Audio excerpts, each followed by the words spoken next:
এখনও আতঙ্ক কমেনি চাঁপাইনবাবগঞ্জের শিবগঞ্জ উপজেলার চৌকা সীমান্তে। শনিবার ভারতীয়দের হামলায় 5 বাংলাদেশি আহত হয় ক্ষুব্ধ স্থানীয়রা। এ হামলা চলাকালে 20টি আম গাছ, অর্ধশত বরই গাছও কেটে ফেলে ভারতীয়রা। এর মধ্যে এলাকাবাসীর সাথে মতবিনিময় করেছেন বিজেপি কর্মকর্তা ও বিনোদপুর ইউপি চেয়ারম্যান রুহুল আমিন। তারা স্থানীয়দের শূন্যরেখা না যাওয়ার পরামর্শ দেন। এছাড়া সীমান্তে যে কোনো পরিস্থিতি মোকাবেলায় প্রস্তুত বলে জানিয়েছেন 59 বিজিবির অধিনায়ক লেফটেন্যান্ট কর্নেল গোলাম কিবরিয়া। চাঁপাইনবাবগঞ্জ থেকে মোহাম্মদ ফারুক হোসেনের তথ্য চিত্রে টেক্সট রিপোর্ট।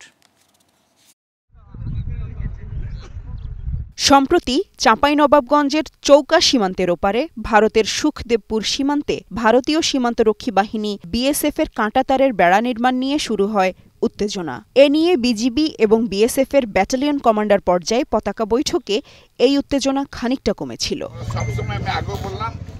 কিন্তু শনিবার দুপুরে শূন্যরেখার কাছে জমিতে গম কাটতে গেলে স্থানীয় ভারতীয়রা বাংলাদেশের ভেতরে ঢুকে বাংলাদেশি কৃষকদের ওপর হামলা চালিয়ে কয়েকটি আম গাছও কেটে ফেলে।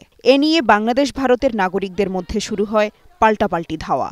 এ সময় ভারতীয় নাগরিকদের হাঁসুয়ার আঘাত ও ছোড়া পাথরে আহত হন 5 বাংলাদেশি।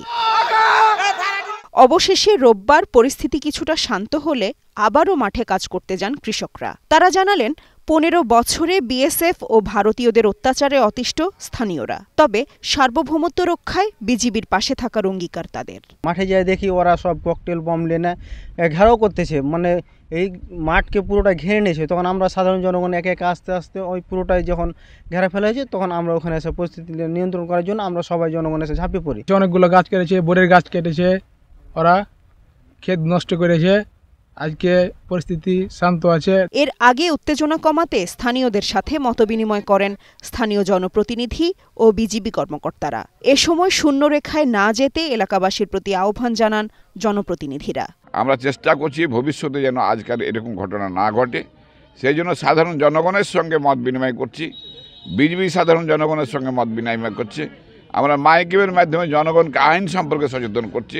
এ সময় 59 বিজিবির অধিনায়ক জানান, দৈনন্দিন সীমান্তের টহল কার্যক্রম অব্যাহত রয়েছে, আর সীমান্তে যে কোনো পরিস্থিতি মোকাবেলায় প্রস্তুত বিজিবি। বিজিবির পক্ষ থেকে আমাদের সকল নাগরিক এবং জনগণের জন্য রিকোয়েস্ট হচ্ছে, কেউ যেন শূন্য লাইন অতিক্রম না করে। কারণ হচ্ছে শূন্য লাইন অতিক্রম করে যে কোনো অনাকাঙ্ক্ষিত ঘটনার সৃষ্টি হতে পারে। সেই জন্য আজকে আমরা জনগণকে উদ্বুদ্ধ করছি। আমরা জনগণের সাথে কথা বলছি কিভাবে এই এলাকাটা, সীমান্ত এলাকা এবং আশেপাশে সার্বিক পরিস্থিতি আমরা শান্তি শৃঙ্খলা বজায় থাকতে পারে, সেটার জন্য আমরা প্রচারণা করছি। সীমান্তে বিএসএফ ও ভারতীয়দের আগ্রাসী মনোভাব মোকাবেলায় অন্তর্বর্তী সরকার কঠোর হবে, এমনটাই প্রত্যাশা চাঁপাইনবাবগঞ্জবাসীর। Global television news desk.